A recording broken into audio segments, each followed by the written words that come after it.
जो दंगे करवा रही हैं, जो नफरत फैला रही हैं, अगर उनके धार्मिक जुलूसों में भेजना बंद कर दें, अगर उनको आरएसएस, बजरंग दल, विश्व हिंदू परिषद में जाने से रोकने में कामयाब हो जाएं, तो क्या ऐसा तो नहीं है कि सरकार के संरक्षण में ही आतंकवादी पैदा किए जा रहे हो? कहीं ऐसा तो नहीं है पर्टिकुलर माइंडसेट के लोगों को बकायदा रिटायर्ड आर्मी के लोगों के द्वारा कहीं उनको ट्रेनिंग तो नहीं दी जा रही? क्योंकि ऐसा क्यों है कि एक अपने आप को साधु बोलने वाला व्यक्ति उत्तराखंड में कहता है अभी हम तैयारी कर रहे हैं, हम पैरेलल आर्मी बना रहे हैं, उसके बाद हम कत्लेआम करेंगे। उनके शब्द हैं कि हम मुल्लों को उत्तराखंड में रहने नहीं देंगे, हम बौद्धों को और ईसाइयों को उत्तराखंड में रहने नहीं देंगे। वो मन में तो उसके सिख भी था, वो जानबूझ के नहीं बोला, चूंकि पहले एक को काटो, फिर दूसरे को, फिर तीसरे को, फिर चौथे को भी काट लेना। तो ऐसे लोगों की गिरफ्तारी कभी होगी या नहीं होगी? तो ये आतंकवाद की ट्रेनिंग देने वाले इस तरह के लोग, उसमें भी क्या उन पे कार्रवाई करने से पहले उनकी जाति धर्म देखा जाएगा? देश में जो हेट स्पीचेस दे रहे हैं, हेट स्पीचेस देने वाले कितने लोग गिरफ्तार किए, और जो लोग हेट स्पीचेस के मामलों में गिरफ्तार हुए उनकी जाति और धर्म क्या है? तो आपको समझ आएगा कि जो केंद्र में सत्ता में बैठी पार्टी है उसके नेता सबसे ज्यादा हेट स्पीचेस खुलेआम दे रहे हैं। गेरुए कलर के कपड़े पहन के उनके सो कॉल्ड साधु खुलेआम भारत से मुसलमानों को, क्रिश्चियंस को और बौद्धों को कत्लेआम करने की बात खुलेआम बोल रहे हैं। तो उन लोगों पे हेट स्पीचेस का मुकदमा दर्ज करके उनको गिरफ्तार क्यों नहीं किया जा रहा? जितने रिलीजियस प्रोसेशंस निकलते हैं, धार्मिक यात्राएं निकलती हैं, उसके अंदर औजार हथियार ले जाकर लोगों को भयभीत करने की इजाजत कौन दे रहा है? कौन कौन सी सरकारों में इस तरह के जुलूस निकल रहे हैं? कौन सा पुलिस प्रशासन है जो उनको इजाजत देता है? और वहां तलवारें, नंगी तलवारें लहराने पर, तमंचे लेकर लहराने पर उनके खिलाफ मुकदमा दर्ज क्यों नहीं हो रहा? अभी कांवड़ियों के द्वारा पीलीभीत के अंदर, कल ही समाचार, भारत समाचार की न्यूज है, कांवड़ियों के द्वारा 5051 बाइक पे एक यात्रा निकाली गई, और यात्रा जो लोग निकाल रहे थे उनके हाथों में तलवार और तमंचे लेकर वो निकाली, तो उनमें कितने मुकदमे दर्ज हुए, कितने लोग गिरफ्तार हुए? मैं पूछना चाहता हूं, जितने भी दंगे होते हैं, दंगे करने वाले लोगों की कभी जाति पे चर्चा कर लीजिए, उनकी जाति क्या है,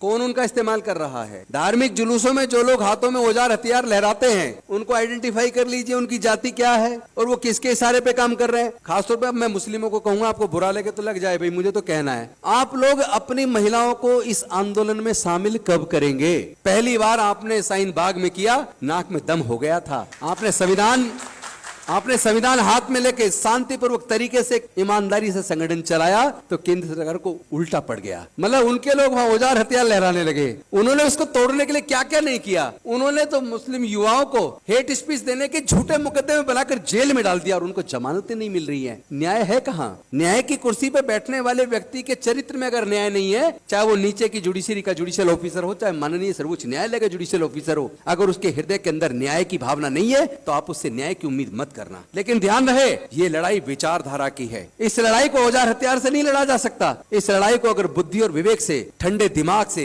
शांतिपूर्वक तरीके से, भारतीय संविधान के हिसाब से अगर हम इस लड़ाई को लड़ेंगे तो इसको जीतना बहुत आसान है। ये यूसीसी कहने को नहीं बोल रहे, लेके आ सकते हैं, हालांकि वो प्रैक्टिकेबल नहीं है, चलेगा नहीं। अभी से उन्होंने जैसे हमने कहा, और वो मैं आपसे भी कह रहा हूं, आप इस मुद्दे पर मुस्लिम आगे ना आए प्लीज, आप लोग पीछे रहिए, क्योंकि इसका असर आदिवासी पे बहुत पड़ने वाला है, अनुसूचित जाति पे बहुत पड़ने वाला है, उस पर सिख पे भी पड़ेगा। सिख संगठन इसके आगे आए, दलित संगठन इसके आगे आए, आदिवासी इसके आगे आए, उसके बाद पीछे फिर क्रिश्चियन और मुस्लिम भी पीछे आए। लगना चाहिए कि पूरे देश के लोग नहीं चाहते। क्या आप पगड़ी पहनने पे बैन लगा दोगे? आप हिजाब पे लगा रहे हो, अब पगड़ी पे भी कल को बैन लगाओगे। परसों आप महिलाओं को कहोगे कि आप जींस नहीं पहनेंगी, आप स्कर्ट नहीं पहनेंगी। यानी आपके मन में जो है एक एक करके आप सारी चीजें लागू करोगे, यानी कि देश से संविधान को खत्म करके आप देश में मनुस्मृति लागू करोगे। और जिस दिन देश में मनुस्मृति लागू हो जाएगी, फिर से इस देश के शुद्ध और अछूत जिसकी संख्या लगभग 90% है, उनके पढ़ने लिखने पर फिर से बंदिश लग जाएगी, जैसा लगभग 2-2.5 हजार साल तक लगी रही। फिर से उनके व्यापार करने पर धार्मिक बंदिश लग जाएगी, फिर से उनके संपत्ति रखने पर बंदिश लग जाएगी। तो ये कोई छोटा मोटा मुद्दा नहीं है। ये जो सोचते हैं वो बड़ी चालाकी से उसको लागू कर रहे हैं। इन पे मेजोरिटी हो या ना हो,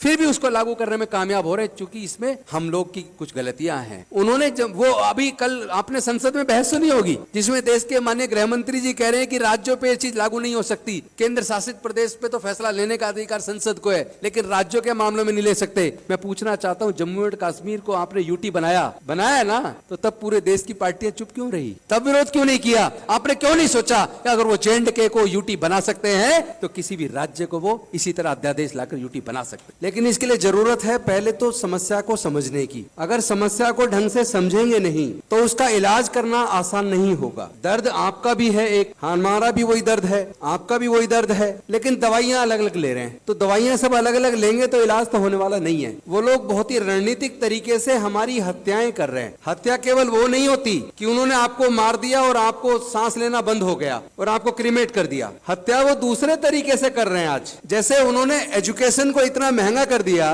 कि देश में 90% लोग आने वाले समय में एजुकेशन नहीं ले पाएंगे, वो खर्चा उठा ही नहीं पाएंगे एजुकेशन का। और 12वीं तक पढ़ा भी लिया तो कम से कम जो ग्रेजुएशन में, हायर एजुकेशन में, और उसमें भी जो प्रोफेशनल एजुकेशन है, उसका खर्चा इतना महंगा कर चुके कि भारत में 90% से ज्यादा लोग उस एजुकेशन का खर्चा उठाने में सक्षम नहीं है। उनके परिवारों में इतनी आमदनी नहीं है। दूसरी तरफ उन्होंने इलाज को इतना महंगा कर दिया कि आप अगर गंभीर बीमार हो जाएं तो पैसे के अभाव में आप इलाज नहीं करा पाएंगे, आपका मरना तय है। देश के अंदर न्यायालय हो, चाहे वो सर्वोच्च न्यायालय हो, चाहे उच्च न्यायालय हो, चाहे हायर जुडिशरी हो, चाहे लोअर जुडिशरी हो, या इसके साथ साथ बाकी जो क्षेत्र हैं, आर्मी हुआ, पुलिस हुआ, ब्यूरोक्रेसी हुई, या तमाम तरह की जो शासन की अलग अलग जो किस्में हैं, उसमें उन्होंने उसको भी पोलराइज कर दिया। उसमें भी इतना जहर घोल दिया कि वहां भी आपको न्याय देने से पहले आपकी जाति और धर्म को देखा जाता है। अगर न्याय देने वाला व्यक्ति, न्याय केवल कोर्ट के माध्यम से नहीं होता बल्कि प्रशासन के माध्यम से भी न्याय होता है। तो न्याय देने वाला व्यक्ति अगर मन में यह तय कर ले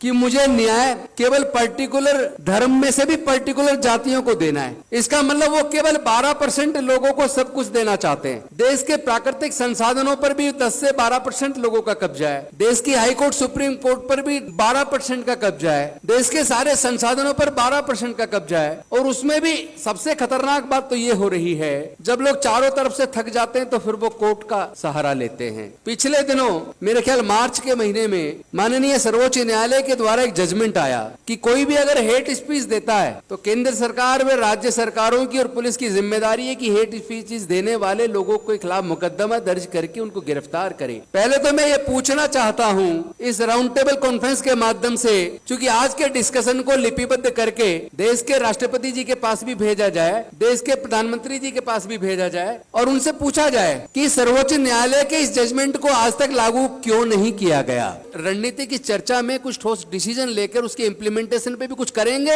या केवल चर्चा करके चले जाएंगे, इस पे भी चिंतन करना होगा। क्योंकि जो लोग सारे चीजों का तंत्र पे जिनका कब्जा है, उस कब्जे के लिए जिम्मेदार कौन है? मुझे लगता है कि इसका अगर सही मुकम्मल जवाब देना है, अगर इस चीज को पूरी तरीके से रोकना है, अगर भारत के संविधान व प्रजातंत्र को बचाना है, तो इस मीटिंग में केवल माइनॉरिटीज को बुलाना उचित नहीं है। इसमें SC, ST और OBC के प्रतिनिधियों को भी बुलाना बहुत ज्यादा जरूरी है, क्योंकि इन सारे धार्मिक जुलूसों में जो लोग औजार हथियार लहराते हैं, जिनका दंगों में इस्तेमाल किया जाता है और दंगे के बाद जो जेल जाते हैं और जो बर्बाद होते हैं, आप अगर उसका आंकड़ा उठाकर देखेंगे तो 90% से ज्यादा उसमें SC, ST और OBC के युवा मिलेंगे। तो पहले तो ये आंकड़ा देख लीजिए कि भाई SC, ST, OBC माइनॉरिटीज की पॉपुलेशन क्या है। जैसा आप बता रहे थे कि भाई 20% माइनॉरिटीज के लोग हैं, तो क्या 20% में 17% को भी हम एकजुट कर सकते हैं? पहला सवाल। अगर हमने 20 में से 17 को एकजुट कर लिया कि ये 17% लोग अब इस देश के संविधान और प्रजातंत्र को बचाने के लिए एकजुट होकर एक राय से काम करेंगे मिलकर। SC और ST दोनों को अगर जोड़ लिया जाए तो इनकी जनसंख्या कम से कम 28% है। इस 28% में से 20% भी अगर ऐसी फोर्सेस का साथ देना बंद कर दें, हम उनको रोक पाए कि हमारे SC, ST, OBC के बच्चे, अगर ये SC और ST के 28% बच्चे या पूरी पॉपुलेशन का 28% में से अगर हम 20% को भी उन सनातन फोर्सेस को जो दंगे करवा रही हैं, जो नफरत फैला रही हैं, अगर उनके धार्मिक जुलूसों में भेजना बंद कर दें, अगर उनको RSS, बजरंग दल, विश्व हिंदू परिषद में जाने से रोकने में कामयाब हो जाएं, और OBC की जनसंख्या अदर देन मुस्लिम OBC वो तकरीबन 42% है, अगर उस 42% को में से हम आधे को भी रोकने में कामयाब हो जाए, 21% को भी, तो आपको पता लगेगा कि ये RSS, बजरंग दल, विश्व हिंदू परिषद की नफरत की दुकानें बंद हो जाएंगी, वो चलेगी नहीं। क्योंकि कहीं भी आप देखिएगा दंगे में इनके नेता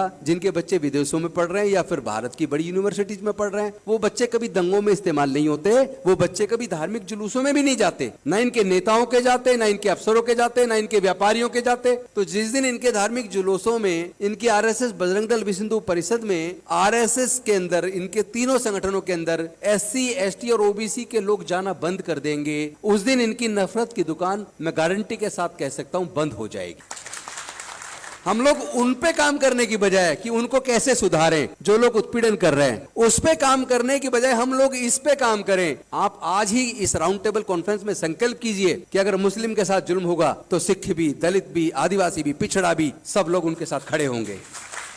उसी तरह अगर दलित के साथ हो या आदिवासी के साथ हो तो उसका विरोध भी हम सब लोग मिलकर एकजुट होकर, ये टीम जो आज इस सभागार में बैठी है, अगर ये टीम के लोग ही ये संकल्प ले लें कि हम दिल्ली में भी और पूरे देश के गांव-गांव में इस मूवमेंट को, इस मुहिम को और आज की इस राउंड टेबल कॉन्फ्रेंस के मुद्दों को घर घर तक पहुंचाने का संकल्प लेते हैं, मैं दावे के साथ कह सकता हूं 2024 में ये संविधान विरोधी, तानाशाही, नफरत फैलाने वाली सरकार दफन हो जाएगी। आज दिल्ली के लोग उम्मीद ना करें कि आप किसी को भविष्य में चुनेंगे और वो वादा जो आपसे करेगा उसको लागू कर पाएगा, क्योंकि जब पूरी पावर उन्होंने दे दी मतलब होम मिनिस्ट्री को, उपराज्यपाल के माध्यम से होम मिनिस्ट्री सारे फैसले लेगी, तो दिल्ली में भी कोई चुना हुआ कोई मुख्यमंत्री बन जाए, मंत्री बन जाए, उनकी कोई वैल्यू नहीं है, वो कोई निर्णय नहीं ले पाएंगे। तो ये किसी भी राज्य के साथ हो सकता है, इसलिए हमें भारत के संविधान को ध्यान में रख के और भारत के संविधान को कैसे मजबूती से लागू करवाएं, इस पे एक राय बनाकर आज कुछ एजेंडे आप तय कीजिए और उसके साथ फिर ये भी तय कीजिए कि हम सब लोग अलग अलग धर्म के और जाति के लोग अपने समाज के अंदर नुक्कड़ मीटिंग ले लें, अपनी कॉलोनियों में, गांव में, बस्तियों में, और वहां इस आज के एजेंडे को वहां भी चर्चा करें ताकि उनको पता तो चले।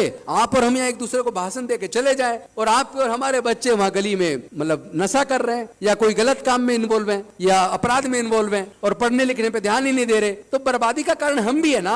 हम कौन सा अपने बच्चों के भविष्य पे गंभीरतापूर्वक सोच रहे हैं कि हमारा बच्चा पढ़ने क्यों नहीं जाता, हमारा बच्चा गुंडों के साथ क्यों घूम रहा है, हमारा बच्चा नशा क्यों कर रहा है। मतलब हम लोग काफी हद तक खुद जिम्मेदार हैं, तो अपनी जिम्मेदारी, अपनी गलती को दूसरे पे ना डालें, लेकिन साथ ही साथ जो दूसरे लोग हमारे बच्चों का इस्तेमाल करके, एससी, एसटी, ओबीसी का इस्तेमाल करके हमारे ही बच्चों का गला काट रहे हैं, हमारी हत्याएं कर रहे हैं। हत्या जैसे मैंने पहले बताया, हत्या केवल ये नहीं है कि आपको गला काट दिया, गोली मार दिया, मर गए। हत्या ये भी है जब आप पढ़ाई लिखाई आपको मिलेगी नहीं, रोजगार आपको मिलेगा नहीं, 10-20 किलो अनाज मिलेगा ताकि आप जिंदा रहें, तो वो भी मरने के समान है, वो कोई जिंदे के समान नहीं है। इन्हीं शब्दों के साथ मैं धन्यवाद करता हूं और साथ में निवेदन करता हूं कि प्लीज अब तो कम से कम एकजुट हो जाओ। मैं पहले सुना करता था, लोग कई बार, मैंने किसी शायर ने लिखा, लोग टूट जाते हैं एक घर बनाने में, कुछ लोग तरस नहीं खाते बस्तियां जलाने में। मैं अब उसकी लाइन को थोड़ा सा बदल रहा हूं, लोग टूट जाते हैं एक घर बनाने में, लेकिन अब सरकारें तरस नहीं खा रही बुलडोजर चलाकर लोग के घर गिराने में। अरे सोच के देखो, एक मकान बनाने के में कितना पैसा लगता है। अगर बड़ी बिल्डिंग बनाओ तो करोड़ों रुपए लगता है, छोटी बिल्डिंग बनाओ तो लाखों रुपए लगता है, और आप सीधा बुलडोजर चला के उसके मकान को ध्वस्त कर देते हैं। कभी सोचा उसका मकान फिर कभी बनेगा नहीं बनेगा? आप तो बर्बाद कर रहे हो। ये मतलब एक माइंड सेट है, ये केवल छोटा मोटा नफरत नहीं है, ये आपको जड़ से खत्म कर रहे हैं। और आप अभी हवा में चर्चा कर रहे हो, जमीन पे उतरने की जरूरत। हम लड़ेंगे, हम जीतेंगे। होके मायूस नहीं, शाम से ढलते रहिए, जिंदगी भोर है, सूरज से निकलते रहिए, एक ही पांव पे ठहरोगे तो थक जाओगे, धीरे धीरे ही सही राह पे चलते रहिए। बहुत बहुत धन्यवाद। जय भीम।